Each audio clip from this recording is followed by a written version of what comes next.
से एक तमन्ना थी कि इतिहासकार बनूं, पर इसलिए नहीं कि किसी घटना का कारण तलाश करूं, शायद इसलिए कि उन लोगों को जान सकूं जिन्होंने रिश्तों की रक्षा में अपने जीवन गंवा दिए, जो इतिहास के पन्नों में दफन तो हो गए पर कहीं उजाले और अंधेरे का मिलाप कर गए। बस इसी उम्मीद से निकल पड़ी हूँ आज ओरछा की ओर। ये वो जगह है जिसे सैकड़ों वर्ष पहले बादशाह जहांगीर ने अबुल फजल की हत्या के इनाम स्वरूप वीर सिंह बुंदेला को 4000 की मनसबदारी से नवाजा था। फिर उसके पुत्र जुझार सिंह ने ओरछा को वैभव और संपन्नता से भर दिया। पर मैं तो आई हूं कुछ और तलाशने, जुझार सिंह के छोटे भाई राजा हरदौल के त्याग की उस पटकथा को लिखने जो इतिहास के पन्नों से तो गायब है, पर सुना है यहाँ की हवाओं में खुशबू की तरह व्याप्त है।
बदल गई है तारीखें कागजों और दीवारों पर, इतिहास बदलने की मशक्कत अभी भी जारी है।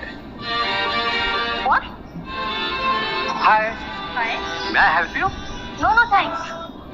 पर आप कौन? मैं दिवित, मैं गाइड हूँ। दिवित? हाँ, दिवित। वैसे आप कुछ लिख रही थी? हाँ। लोग अक्सर यहाँ पर आते हैं, फोटो खींचते हैं, सेल्फी लेते हैं, कुछ इन दीवारों को यूं ही देखकर लौट जाते हैं। पर आप पहले ऐसे शख्स हो जो कुछ लिख रही हो। शायद इसलिए मैं आपके पास आया हूँ कि कहीं कुछ गलत ना छप जाए। गलत? मैं समझी नहीं। वैसे मैं बता दूं, मैं कोई पत्रकार नहीं हूँ, मैं तो एक रिसर्च स्कॉलर हूँ और हरदौल की कहानी पर रिसर्च कर रही हूँ। ओह, आई सी। हरदौल की कहानी। कुछ दर्द जिंदगी में ऐसे मिले जिसने जान भी ले ली और जिंदा भी छोड़ दिया। क्या मतलब? हाँ, वैसे आपका नाम? कावेरी। मैं कावेरी।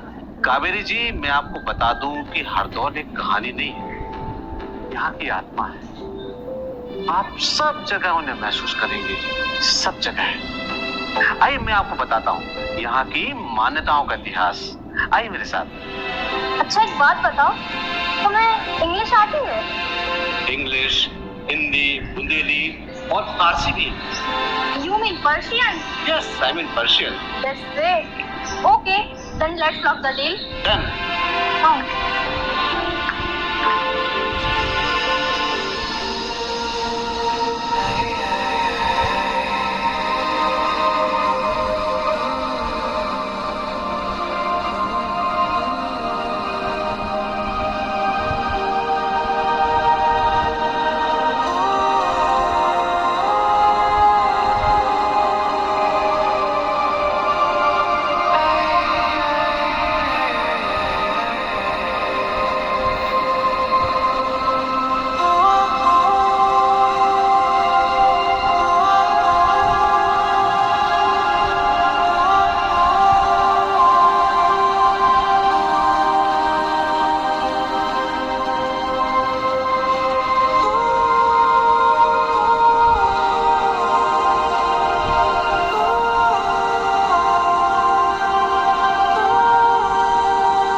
आंगन, ये ज़रूर और वो सीढ़ियाँ भी।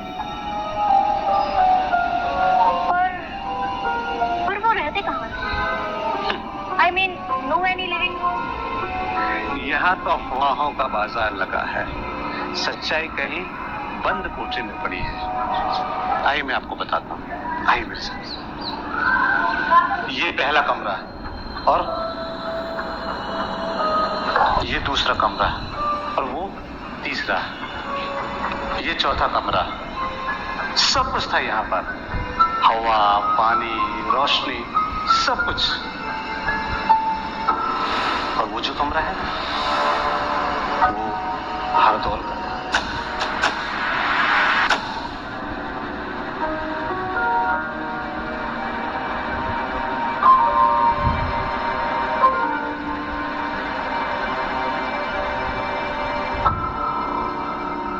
अच्छा, एक बात बताओ दिवित, क्या तुम्हें हरदौल की कहानी सच लगती है? क्या मतलब कावेरी जी? मतलब ये कि जुझार सह के पुत्र और जुझार सह के सबसे छोटे भाई हरदौल को जुझार सह की पत्नी ने अपने पुत्र की तरह पाला और उसका पालन पोषण किया, यानी कि वेट नर्स। Wait nurse? वो क्या होता है? दिवित, वेट नर्स उस औरत को कहते हैं जो किसी दूसरे के पुत्र का पालन पोषण करती है और उसको अपना दूध पिलाती है। बिल्कुल सही कावेरी जी। फिर बादशाह शाहजहां ने जुझार सह को दक्षिण भारत भेज दिया और ओरछा का राजपाट हरदौल के हवाले किया। पर जब 1 वर्ष बाद जुझार सह लौटकर ओरछा आए तो उन्हें रानी और हरदौल के बीच प्रेम संबंधों का पता चला। रानी ने समस्त आरोप तो झूठे बतला दिए। फिर क्या था, जुझार सह पट से कह बैठे कि यदि यह गलत है तो रानी हरदौल को जहर देकर अपने पाप एवं पवित्र होने का। पर जब यह बात हरदौल को पता चली तो उसने खीर में परोसे गए जहर को स्वयं ग्रहण कर मृत्यु को गले लगा लिया और इस प्रकार रानी ने अपनी पवित्रता का प्रमाण भी दे दिया। दिवित, do you not think this is very simple, flat and hackneyed explanation? Hackneyed? Why? वो इसलिए कि मुंशी प्रेमचंद्र ने एक बार अपनी किताब में लिखा कि जहर पान में मिलाकर उसके भाई जुझार सह ने दिया, और जबकि एक और अंग्रेज इतिहासकार लिखते हैं कि it was the case of pure food poisoning. Now you tell me, Divit, what was the truth? Truth, सच्चाई कौन जान पाया है आज तक? हमें अपने हादसों के एक लौते गवाह हैं हम। क्या मतलब? मतलब ये कावेरी जी कि इतिहास ने इस घटना को उस रूप में नहीं पहुंचाया जिस रूप में ये हकीकत में था। जहर देना, जहर लेना, जहर खाना, प्रेम संबंध, अफवाहें, ये सब मसालेदार कहानियों की तरह इतिहास के पन्नों में दर्ज है। पर कुछ महत्वपूर्ण बातें जो इतिहास के पन्नों में दर्ज नहीं है। जो कुछ किताबों में लिखा उसे तो आपने पढ़ लिया, पर जो सैकड़ों वर्षों की मान्यताओं में है, लोक परंपराओं में है, लोक गीतों में है, लोगों की सांसों में है, उसे कौन पढ़ेगा कावेरी जी? लिखने वाले ने तो अपनी बात लिख दी, उसमें उसका पूर्वाग्रह भी तो हो सकता है। पर जो इन दीवारों में सैकड़ों वर्षों से गूंज रहा है, जो सैकड़ों वर्षों की लोक मान्यता में है, वो भी तो साक्षी है, उसे कौन पढ़ेगा? क्या आपको पता है कि बुंदेलखंड के सभी लोक देवताओं में सर्वाधिक पूजनीय लाला हरदौल है? आइए मैं आपको बताता हूँ।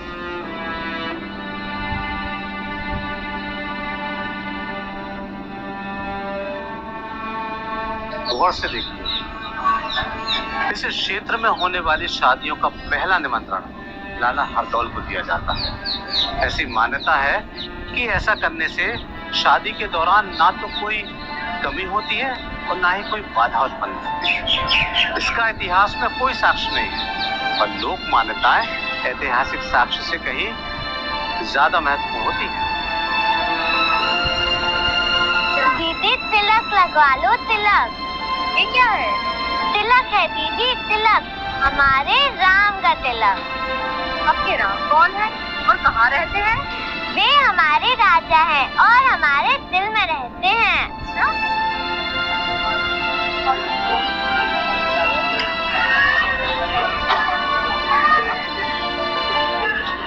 अरे वाह, ये तो बहुत सुंदर है। कितने पैसे हुए? दीदी, हम अपने राजा को बेचते नहीं, वे आपको बुद्धि और ढेर सारी शक्ति देंगे।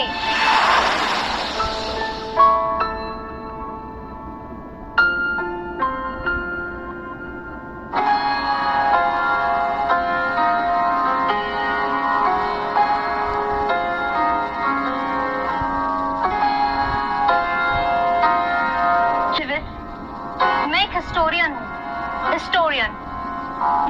मुझे एविडेंस चाहिए, ये साक्ष्य चाहिए है। बिना इसके हम कुछ भी नहीं लिख सकते और ना ही कुछ मान सकते हैं। ये धर्म, ये मान्यताएं सब बहुत अच्छा है और मैं सब मानती भी हूँ, पर ये विश्वास की बात है, इतिहास की नहीं और ना ही सच्चाई की। ये तुम मानते हो, ये मैं मानती हूँ, पर दुनिया सिर्फ साक्ष्य मांगती है दिव्य, सिर्फ साक्ष्य। कुछ लोग दिलों में रहा करते हैं और कुछ लोग गलतफहमी में। क्या मतलब? आपको साक्ष्य चाहिए? हाँ। एविडेंस मैं आपको दिखाता हूँ। Just wait. अरे दिव्य कहाँ जा रहे हो? रुको तो जरा। दिव्य। नमस्ते मैडम। नमस्ते। इतिहास लिख रही हो? हाँ। सारा इतिहास यहाँ लोक कलाओं, परंपराओं, मान्यताओं में दिखता है। क्या हम राम को राजा और हरदौल को भगवान मानते? दोनों रक्षक है हमारे सदियों से। मैडम, आपको गाइड तो नहीं चाहिए? नो थैंक्स, मैंने तो गाइड कर लिया है। वो क्या नाम है उसका? दिव्य? वह कहाँ मिल गया आपको? यहीं पर। और कहाँ? पर क्यों? तो ऐसे ही मैडम, वह तो मस्त कलंदर है। कभी आता है, कभी चला जाता है, कभी महीनों नहीं दिखता। कहाँ रहता है कोई नहीं जानता।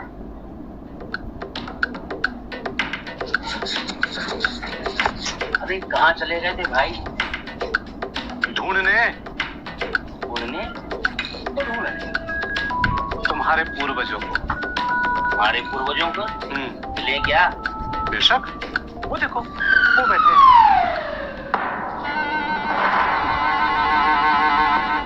नमस्ते मैडम।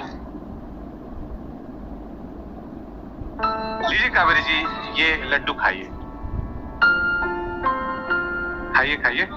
पर इस लड्डू से एविडेंस का क्या संबंध है? बहुत गहरा संबंध है। आप खाइए तो सही। कैसा लगा? ठीक है, मीठा है। मीठा है ना? अब आप जरा इसमें शक्कर ढूंढिए। नहीं दिखी ना शक्कर? नहीं है ना शक्कर? फिर भी मीठा लग रहा है।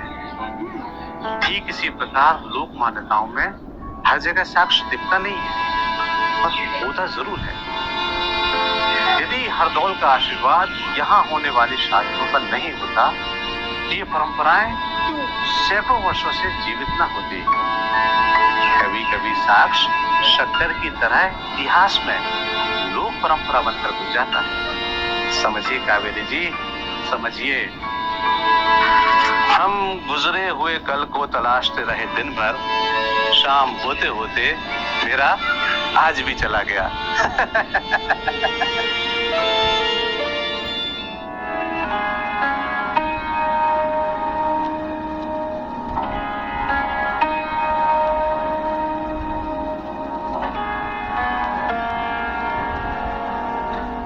कभी साक्ष्य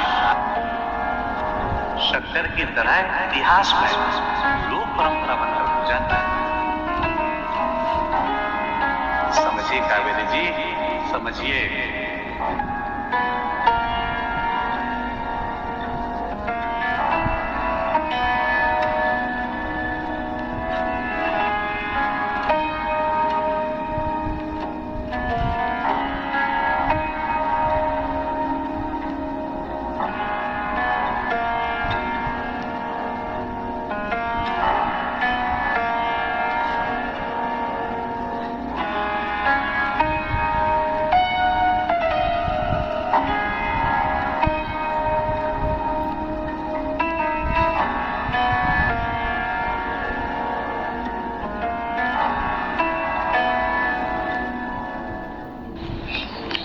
मैं देर रात तक जागती रही, पढ़ती रही और बहुत सोचती रही।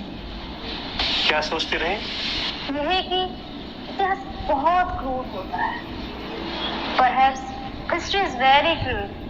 Like it does not need emotions. क्या लोग सच्चाई से ज्यादा अफवाहों को महत्व देते थे, या फिर सच साबित करने के लिए हर किसी को अग्नि परीक्षा देनी पड़ती थी? उस समय जब कत्ल करना बहुत ही आम बात थी, तो हरदौल ने अग्नि परीक्षा को ही क्यों चुना? कहीं ऐसा तो नहीं कि बात कुछ और थी? बात कुछ और थी? हो भी सकती है दिव्य। जानते हैं कावेरी जी, जख्म क्या है? जख्म वो है जो छिपा लिए जाए, जो बयां हो जाए वो तमाशा बन जाते हैं। इतिहासकार और पुलिस दोनों की जांच शक और साक्ष्य से शुरू होती है, तर्क, संवेदना और विश्वास से नहीं। मैं आपको बताता हूं, सब कुछ बताता हूं। आइए मेरे साथ, आइए मेरे साथ, आइए मेरे साथ, आइए आइए। यही वो जगह थी, यही जहां हरदौल ने जहर खाया था।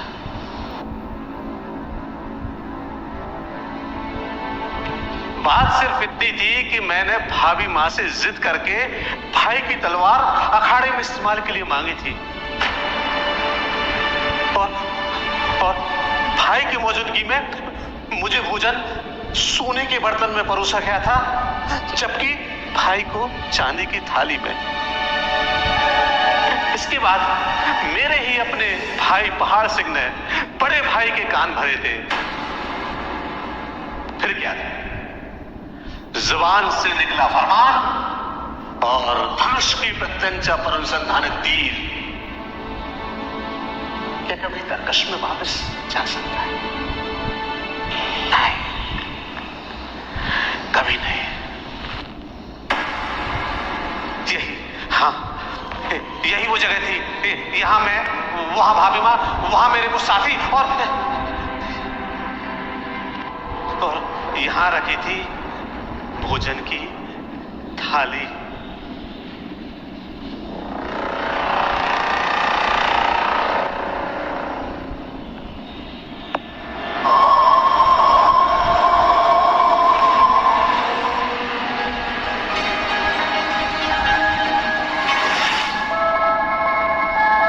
प्रश्न सिर्फ जहर देने, खाने या खिलाने का नहीं था। रिश्तों की रक्षा तो कत्ल कर कर भी की जा सकती थी। अफवाहों को सुलगाने वालों की जुबान भी काटी जा सकती थी। सच बताओ तुम्हें, मुगलों ने तो सब कुछ हासिल किया, धन, दौलत, दरबार, दरिया, पर अपनों का ही तो सिर काटना हम भी कर सकते थे। हम भी उंगली उठाने वालों की और जुबान चलाने वालों की हत्या। नहीं, कदापि नहीं। बुंदेलों ने ऐसी ओछी परंपरा का बीज नहीं बोया।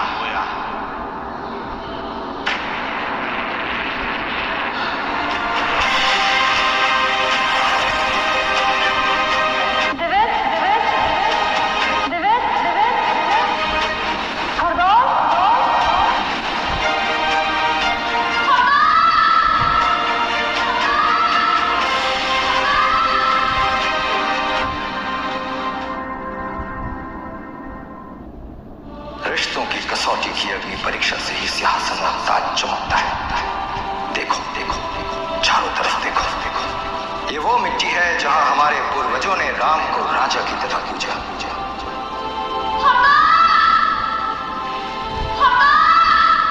जिस देश में मां सीता का त्याग शक और अफवाह की झूठी बुनियाद को भी प्रजा प्रेम के प्रति समर्पण के रूप में देखा गया, उसी परंपरा का एक छोटा किरदार था मैं। हाँ, मैं हरदौल। न भाई गलत था, न भाभी मां, पर हम मुगल भी तो न थे। ओरछा की प्रजा नासमझ भी थी और भोली भी। रिश्तों के बंधनों को संज्ञाओं में बांटती थी, भाई, बाप, देवर, भाभी। लोग एक में दूसरे को नहीं देख पाते थे, जैसे भाई में बाप का रूप और भाभी में मां का चेहरा। फिर क्या था? राजधर्म की अस्मिता सबसे प्रमुख। राम और सीता के रिश्ते में एक और त्याग, पर इस बार बलिदान सीता का नहीं, लक्ष्मण का था।